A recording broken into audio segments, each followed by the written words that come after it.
హరీష్ రావు మొదటి రోజు మాట్లాడతారు, తెల్లారా జిరాక్స్ కాపీ తీసుకొని ఈటెల రాజేందర్ మాట్లాడతారు. ఏందా ఈ భాగవతం ఏమనికి అర్థమైతే లేదా? 10 ఏళ్ళు వాళ్ళతో మంత్రుండి నువ్వేం వెలుగబెట్టినో తెలంగాణ సమాజం గమనిస్తలేదా? గౌరవం పెట్టుకోండి రాజేందర్ గారు. మీరు మిమ్మల్ని గౌరవించాలనే మేము అనుకుంటున్నాం, కానీ మీరు ఆ గౌరవం నిలబెట్టుకునే పరిస్థితి లేదు. మీరు పార్టీ మారినరు, వేరే పార్టీ ఎంపీ అయినరు, కానీ పాత వాసన మాత్రం మీకు పోతలేదు. ఆ గత్తర వాసన అట్లనే మీతో కొడుతుంది, గత్తు వాసన. నేను ఇవాళ సూటిగా వారికి సూచన చేస్తున్న ఈటెల రాజేందర్ గారికి, మూసీ పరివాహక ప్రాంతంలో ఉన్న పేదలకు ఇండ్ల పట్టాలతో పాటు ప్రధానమంత్రి ఆవాస్ యోజనలో ఇల్లు కట్టిద్దాం.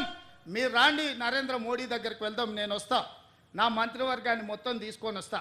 మాకేం బేసిజాలు లేవు నరేంద్ర మోడీ గారిని కలవడానికి.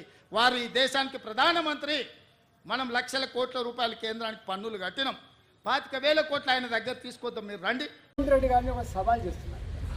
నీకు నిజంగా దమ్మున్నోడివైతే, ధైర్యం ఉన్నోడివైతే మీరు నేను కలిసి ఇద్దరం వితౌట్ సెక్యూరిటీ మూసీ పరివాహక ప్రాంతంలో ఇవాళ ఏ ఇల్లు అయితే నువ్వు కొనుగొట్టబోతున్నావు, ఏ ఇళ్ళకైతే నువ్వు నోటీస్ చేసే ప్రయత్నం చేస్తున్నావు, అక్కడే మనకు పోదాం, ఇద్దరం కలిసిపోదాం. వితౌట్ సెక్యూరిటీ నేను కలిసి మొత్తం 1 రోజా 2 రోజుల మీ డేట్ ఇవ్వండి, తప్పుడు పోదాం. రెండవది, ఇదే మూసీ ప్రక్షాళనలో భాగంగా ఫణిగిరి లాంటి కాలనీలు ఏవైతే, చైతన్యపూర్ లాంటి కాలనీలు ఏవైతున్నాయో, వాళ్ళు ఏదైతే ఇలా కన్నీళ్ళు పెడుతున్నారో, ఒక గర్భిణీ స్త్రీ 9 నెలల గర్భిణీ స్త్రీ, ఆమెకు డెలివరీ డేట్ ఇవాళ రేపో డ్యూ డేట్ ఉన్నాయని చెప్పి ఆమె ఏడుస్తూ ఉంటే, నీవు కనుక ఇది ఖాళీ చేసి పోకపోతే నీకు డబుల్ బెడ్రూమ్ కూడా రాదని చెప్పి ఆమెను పోలీసులు బలవంతంగా నెట్టేస్తే, ఆమె అన్న మాట ఏంటంటే నీ డెలివరీ ఎక్కడ కావాలి అని చెప్పి పదవి పడితే నువ్వు కనికరించలేదు కదా.